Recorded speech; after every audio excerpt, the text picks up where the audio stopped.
Kalian tahu nggak sih berapa sih biaya untuk franchise Alfamart? Oke, jadi menurut CNBC Indonesia, biaya membuka Alfamart dibagi menjadi 4 kategori, tergantung dari jumlah raknya. Yang pertama, gerai 9 rak yang membutuhkan uang sebesar 300 juta. Tipe gerai 18 rak, 350 juta. Tipe gerai 36 rak, seharga 450 juta. Dan tipe gerai 45 rak dengan harga 500 juta. Modal tersebut sudah termasuk franchise fee sebesar 45 juta untuk 5 tahun, instalasi listrik, peralatan gerai dan air conditioner, cash register dan sistem informasi retail, shop sign, perjanjian gerai, promosi, dan persiapan pembukaan gerai. Dan perlu diingat ya guys, bahwa nilai estimasi tadi belum termasuk biaya properti. Ya, barangkali kalian punya tanah, ataupun kalian mau sewa ruko, ataupun kalian mau beli tanah, itu bebas. Tapi belum termasuk dari biaya tadi yang disebutin.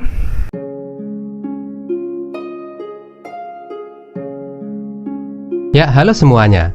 Kita tentu tahu apa itu Alfamart Indomart. Toko serba ada yang nyaman, yang memiliki pelayanan yang sangat baik. Ada semacam standar sehingga ketika kita belanja di satu Alfamart Indomart, di tempat lainnya juga bakalan sama-sama bagusnya. Nah, sebagai informasi, Alfamart Indomart sekarang sudah memiliki ribuan toko yang tersebar di seluruh negeri, bahkan sudah buka cabang sampai ke luar negeri. Keuangan mereka sehat, perusahaan itu sangat luar biasa. Nah, di dalam dunia bisnis adalah hal yang biasa jika sebuah perusahaan yang sukses itu akan ditiru konsepnya. Contoh KFC, jual ayam goreng renyah garing kriuk yang rasanya sedap. Karena sukses ada banyak penirunya, Rocket Chicken, Sabana Fried Chicken, ayam geprek sai, dan lain-lainnya. Wajar, karena KFC sukses, produknya diterima. Maka orang-orang banyak meniru konsep bisnisnya biar bisa ketularan sukses. Nah, toko Alfamart Indomart yang selalu ramai itu tentu juga mengundang hasrat orang untuk menirunya. Tapi, kenapa sih kok banyak toko yang meniru Alfamart Indomart itu yang nggak berhasil? Maksudku gini ya, aku beberapa kali ya masuk ke toko yang mirip-mirip yang niru Alfamart Indomart itu dan aku tuh ngerasa aneh. Entah dari layout tokonya, penataan produk di raknya, penerangannya, kayak nggak enak aja gitu loh.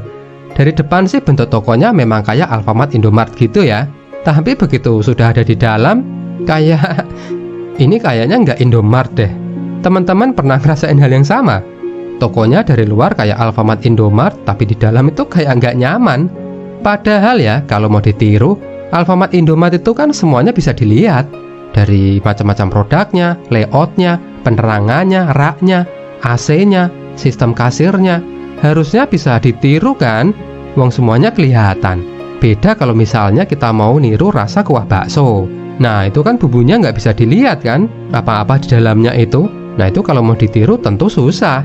Tapi kalau Alfamart Indomart, itu kan semuanya kelihatan.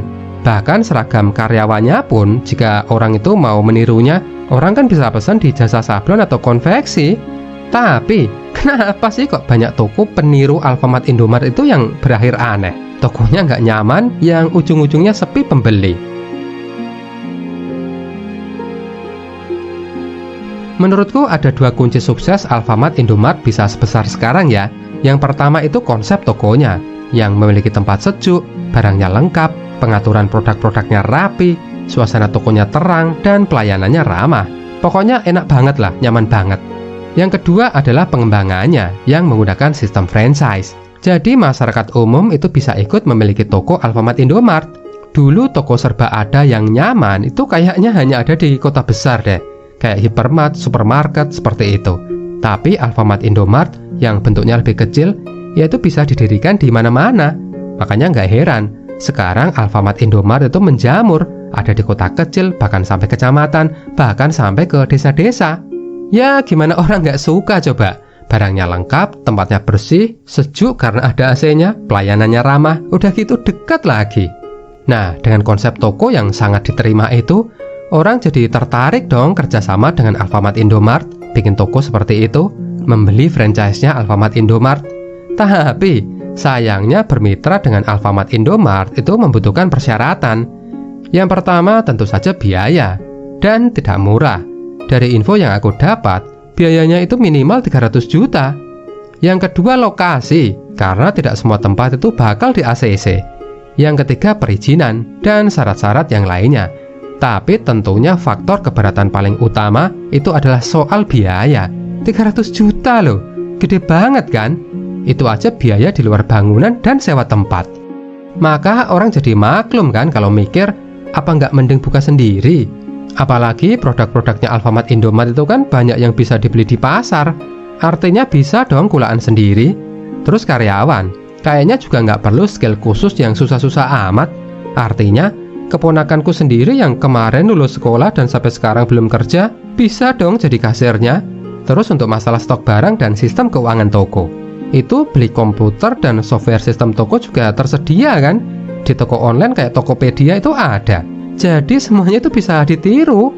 AC, lampu, rak-rak, mau beli di toko juga banyak kan?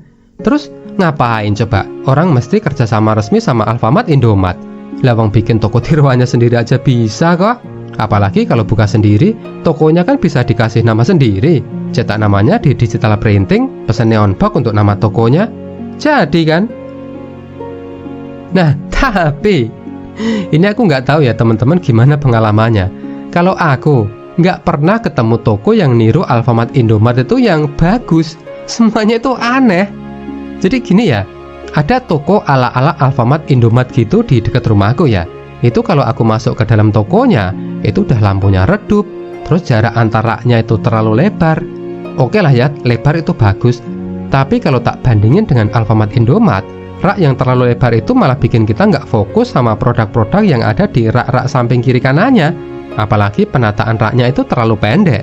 Jadinya pas aku milih-milih produk, itu aku masih bisa lihat orang-orang yang lewat di depanku. Jadinya kalau belanja itu bakalan nggak fokus kan. Belum lagi tempatnya kotor. Jarak ke plafonnya itu juga terlalu tinggi. AC-nya jadi kurang dingin. Terus teman-teman pernah nggak merasa awkward ketika mbak kasir di Alfamart Indomart itu bilang gini, "Selamat datang di Indomart." Itu kayak aneh ya. Kayak gimana gitu. Sok kenal, sok akrab, sok asik. Tapi kalau aku masuk ke toko ala-ala Alfamart Indomart itu dan nggak disapa, itu rasanya malah lebih aneh. Ada kayak sesuatu yang hilang, kayak kehadiranku itu nggak dianggap gitu loh, dicuekin. Apalagi pas tak lihat kasirnya. Biasa kalau di Alfamart Indomart itu kan pada pakai seragam gitu kan. Ini cuman pakai kaos partai lagi. Rasanya tuh aneh. Di dalam bisnis sebenarnya sah-sah saja meniru konsep bisnis lain yang sudah lebih dulu berhasil. Sejujurnya konsep toko Alfamart Indomart itu juga bukan ide original mereka. Sudah ada toko modern yang nyaman sebelum hadirnya Alfamart dan Indomart. Jadi sebenarnya Alfamart Indomart itu juga niru dan meniru konsep bisnis lain yang sudah lebih dulu sukses itu biasa. Malah menurutku, orang kalau mau memulai usaha ya harus meniru. Jepang dulu sebelum sukses sebagai negara penghasil teknologi baru, ya adalah negara peniru. Ya bikin mobil, meniru mobil Eropa. Bikin sepeda motor, meniru sepeda motor dari Amerika. TV, kulkas, speaker juga tidak ditemukan oleh bangsa Jepang kan? Artinya, ketika Jepang terkenal sebagai negara produsen elektronik itu, mereka membuat produk-produk itu dari meniru dong. Negara Cina juga begitu. Nah, jika kita bicara dalam skala yang lebih sempit, banyak usaha yang meniru usaha lain yang lebih dulu sukses. KFC banyak ditiru, Starbucks itu juga banyak ditiru. Terus ngomongin tentang meniru ya, ini ada kasus yang menarik nih teman-teman. Teman-teman tahu tolak angin dari Sido muncul nggak? Tahu dong, jamu modern pengusir masuk angin, yang slogannya, orang pintar minum tolak angin. Nah, itu juga ada yang niru loh, bintang 7 masuk angin. Slogannya apa coba teman-teman? Orang bejo minum bintang 7 masuk angin. Yang satu orang pintar minum tolak angin, yang satunya orang bejo minum bintang 7 masuk angin. Lah, aku mikir ya, kalau ada orang bodoh yang hidupnya apes terus, kalau dia masuk angin, minum apa coba? Poinnya gini ya teman-teman, dalam bisnis, meniru itu adalah hal yang biasa. Tetapi juga perlu diperhatikan, meniru itu tidak mudah dan tidak menjamin bakalan sukses. Kita juga sering ketemu ya contoh-contoh yang lainnya.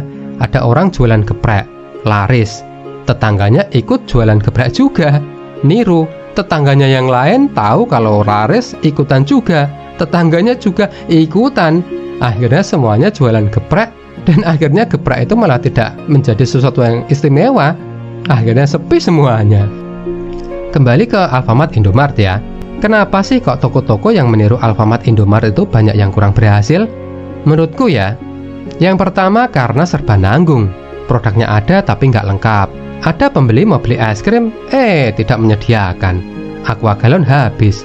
Mau beli pulpi, adanya Floridina. Kinder Joy juga tidak ada. Tapi kalau Kinder Joy nggak ada nggak apa-apa sih. Maksudku gini ya, kita suka ke Alfamart Indomart itu kan salah satunya karena lengkap kan. Nah, bagi pengusaha yang buka toko ala-ala Alfamart Indomart gitu dan berusaha menarik pembeli agar memilih tokonya, mestinya ya dilengkapi juga dong. Kalau niru ya jangan nanggung.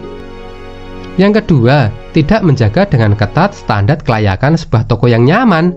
Aku pernah lihat rak di toko ala-ala Alfamart Indomart itu yang meleot loh. Jadinya dilihat kan kurang nyaman kan. Lainnya kadang AC-nya itu kurang dingin, terus lantainya kurang bersih. Sampai pernah aku lihat di pojokan tokonya itu ada sarang laba-labanya juga loh. Terus pelayanannya itu juga kadang kurang ramah. Kayaknya aku nggak pernah deh dapat kalimat sambutan kayak di Alfamart Indomart itu, "Selamat datang di Indomart." Terus kadang lampunya itu juga kurang terang. Layoutnya kadang juga kurang pas. Barang-barangnya nggak ditata menurut alur jalan pembeli. Nah, terus yang paling parah menurutku ya adalah mentalitas itu si pemilik tokonya. Mentang-mentang toko pendatang baru, seolah-olah toko baru itu berkata, "Ya harap maklum dong kalau ada kurang-kurangnya." Namanya juga meniru. Kalau ada yang kurang sesuai ya harap maklum. Kurang bersih ya harap maklum. Kurang lengkap ya harap maklum. Padahal ya, kalau mau bikin toko, sementara ada toko lain yang lebih terkenal, harusnya tampil lebih baik dong. Minimal sama lah. Atau kalau susah ngejar samanya, minimal dibikin beda. Kayak ini aku seneng banget ya, konsepnya ayam geprek Sai. Dia itu produknya ayam gorengnya mirip KFC kan, tapi yang bikin unik, sambelnya pakai sambal ulekan, sambal setan. Jadi dia niru tapi beda. Sama juga kayak mie sedap goreng, dia niru Indomie dong, tapi mie sedap bikin bumbu yang lebih kaya kan, bikin beda. Iklannya juga gencar. Jadi sebagai peniru dia tuh serius, makanya nggak heran penjualan juga bagus. Jadi niru tuh sebenarnya sah-sah aja kok, oke-oke aja. Yang penting jangan aneh gitu loh.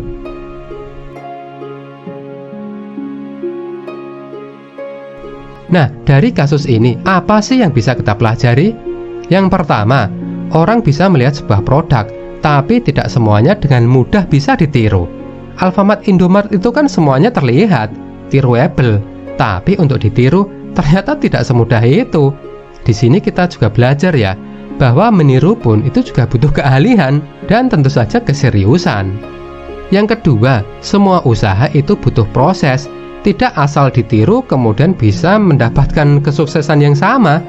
Yang kita lihat sekarang yang sudah jadi perusahaan besar, dulu juga berjuang dan mati-matian. Aku salut ya kalau baca artikel tentang kisah sukses Alfamart Indomart. Dulunya toko kecil sampai kemudian berkembang dan jadi sebesar sekarang. Tidak ada yang instan. Semuanya dibangun dan butuh menjalani proses yang panjang. Yang kita lihat di Alfamart Indomart sekarang, layoutnya, penataan barangnya, pengaturan keterangan cahaya di tokonya, bahkan termasuk seragam karyawannya, itu adalah buah dari perjalanan proses bisnisnya. Nggak dibuat dalam rapat semalam, terus besoknya ketemu semua formula suksesnya. Tidak semudah itu. Nah, bagi pengusaha baru yang ingin membuka toko yang mirip-mirip Alfamart Indomart itu, mungkin ia bisa melihat dan merasa bisa meniru konsep tokonya Alfamart Indomart. Tapi kayak semangatnya, konsistensinya, keteguhan untuk menjaga standar toko yang baik, hal yang tidak terlihat itu yang susah ditiru. Padahal itulah yang sering menjadi kunci sukses menggerakkan usaha.